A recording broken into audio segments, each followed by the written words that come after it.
আসসালামু আলাইকুম everyone, welcome back to my channel Bhabna's kitchen and blogs. আজকে আমরা তৈরি করব রাজকীয় স্বাদের শিরখুরমা।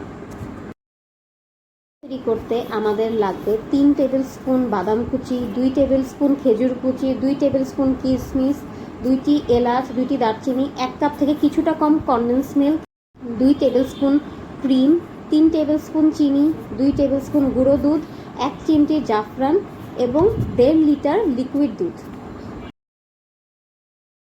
এবার একটি বাটিতে 2 টিস্পুন গুঁড়ো দুধ 2 টেবিলস্পুন গরম পানির সাথে মিশিয়ে তাতে জাফরানগুলো ভালোভাবে ভিজিয়ে রাখবো।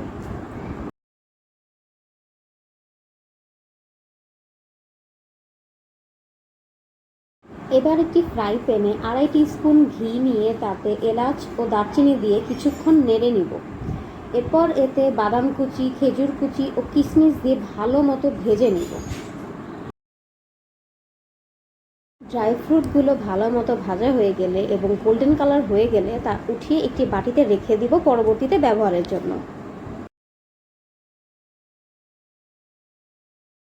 এবার একই ফ্রাই প্যানে 1 টিস্পুনের মতো ঘি যোগ করে তাতে 125 গ্রামের মতো সেমাই ভেজে নেব।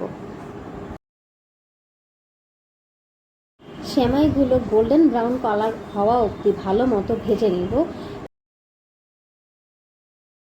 এবার অন্য একটি হাঁড়িতে 1.5 লিটার লিকুইড দুধ নিয়ে নিব এবং তা ফুটে আসা পর্যন্ত অনবরত নাড়তে থাকবো। একবার দুধটি ফুটে গেলে তাতে চিনি দিয়ে ভালো মতো মিশিয়ে নেব।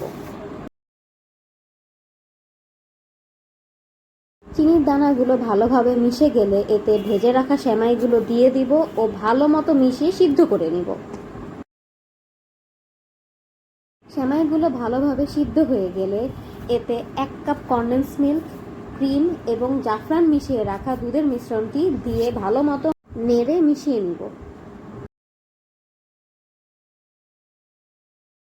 সব কিছু ভালো মতো মিশিয়ে নেওয়া হয়ে গেলে এবং দুধটি কিছুটা ঘন হয়ে এলে এতে ভেজে রাখা বাদামগুলো দিয়ে দিব এবং আরও কিছু সময় ধরে ভালোভাবে দুধটি ফুটিয়ে নিব। দুধটি পর্যাপ্ত পরিমাণে ঘন হয়ে এলে সেমাইটি চুলা থেকে নামিয়ে নিব এবং ঠান্ডা করে নিব। সেমাইটি ঠান্ডা হয়ে এলে আরও কিছু বাদাম কুচি দিয়ে পরিবেশন করে নিব। ব্যাস, তৈরি হয়ে গেল আমাদের রাজকীয় স্বাদের শিরখুরমা।